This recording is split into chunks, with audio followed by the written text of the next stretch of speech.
নমস্কার বন্ধুরা, food divine বাংলাতে তোমাদের সকলকে অনেক অনেক স্বাগত জানিয়ে আজকের রেসিপিটা আমি শুরু করছি। আজকে আমি তোমাদের সাথে খুবই টেস্টি একটা চিকেন পকোড়া রেসিপি শেয়ার করব। এইভাবে তোমরা একবার অবশ্যই বাড়িতে বানিয়ে দেখো, আশা করছি ভালো লাগবে।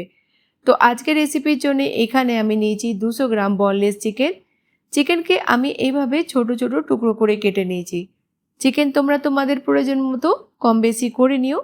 প্রথমেই দিয়ে দেব এখানে একটা ডিম, ভালো করে মিক্স করে নেব। বন্ধুরা, আমার চ্যানেলে যদি তোমরা নতুন হয়ে থাকো তো প্লিজ সাবস্ক্রাইব করে নিয়ে আমার পাশে থেকো, আর রেসিপিটা ভালো লাগলে বন্ধুদের সাথে বেশি বেশি করে শেয়ার করো।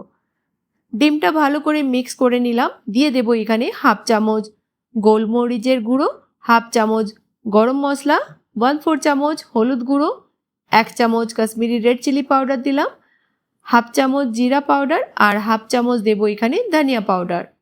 লবণ দেব স্বাদ মতো, 1 চামচ আদা রসুনের পেস্ট দিলাম, 2-3টে কাঁচা লঙ্কা ছোট ছোট টুকরো করে দিয়ে দেব।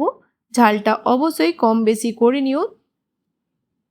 দিলাম এখানে 2টো মিডিয়াম সাইজের পেঁয়াজকে ছোট টুকরো করে কেটে।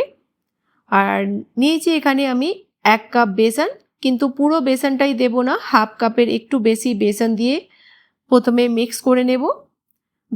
দিলাম এখানে আমি ধনেপাতা কুচি, আর টাইট হাতে আমরা এটাকে মিক্স করে নেব। যদি কম পড়ে বেসন তো বাকি বেসনটা আমরা এখানে অ্যাড করব।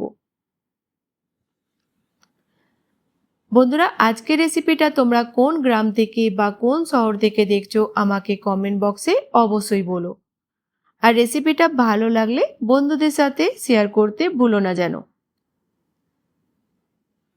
তো দেখো, এখানে আমি ভালো করে মিক্স করে নিলাম, কিন্তু এখানে বেসনটা একটু কম লাগছে, তো আমি পুরো বেসনটাই দিয়ে দিলাম।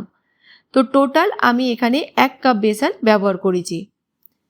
ভালো করে মিক্স করে নিলাম। এবার আমরা এইভাবে এক একটা পকোড়া তুলতে থাকবো আর তেলেতে দিয়ে ভেজে নেব। সাইজ ছোট বড় তোমরা পছন্দ মতো করে নিও। তো এইভাবে আমরা তুলে ডাইরেক্ট তেলেতে ভাজতে থাকবো। কড়াইতে নিয়ে নেব তেল যখন আমাদের মিডিয়াম গরম হয়ে যাবে আমরা এক এক করে চিকেন পকোড়াগুলো দিয়ে দেব। একবারে যতগুলো ভালোভাবে ভাজা হবে ততগুলোই আমরা দিয়ে ভেজে নেব।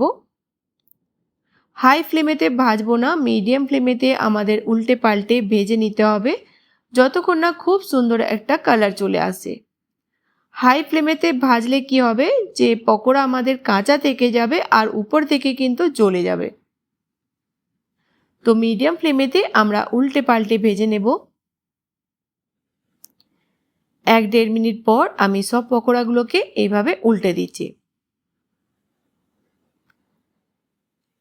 এতটাই এই চিকেন পকোড়াটা টেস্টি তৈরি হয়, তোমরা একবার বানালে কিন্তু তোমাদের এটা ফেভারিট হয়ে যাবে। তো আমার কথা রাখতে শুধুমাত্র একবার বাড়িতে বানিয়ে দেখো, আর খাবার পর বলো তোমাদের কেমন লাগলো। 3-4 মিনিট হয়ে গেছে ভাজতে। আরও 1-1.5 মিনিট আমরা ভেজে নেব যাতে কালারটা আরও সুন্দর আসে ভালো। 6-7 মিনিট পর আমাদের চিকেন পকোড়া ভাজা হয়ে গেছে। দেখেই বুঝতে পারছো খুব সুন্দর একটা কালার চলে এসছে। আর দেখে তোমাদের যতটা এটা টেস্টি মনে হচ্ছে, বিশ্বাস করো একবার খেলে কিন্তু বারবার বানাবে। তো চলো বাকি পকোড়াগুলো এইভাবেই আমরা ভেজে নেব।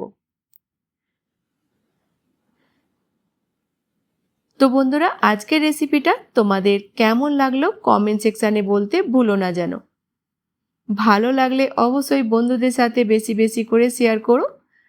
আর চ্যানেলে নতুন হয়ে থাকলে প্লিজ চ্যানেলটিকে সাবস্ক্রাইব করে নিয়ে আমার পাশে থেকো।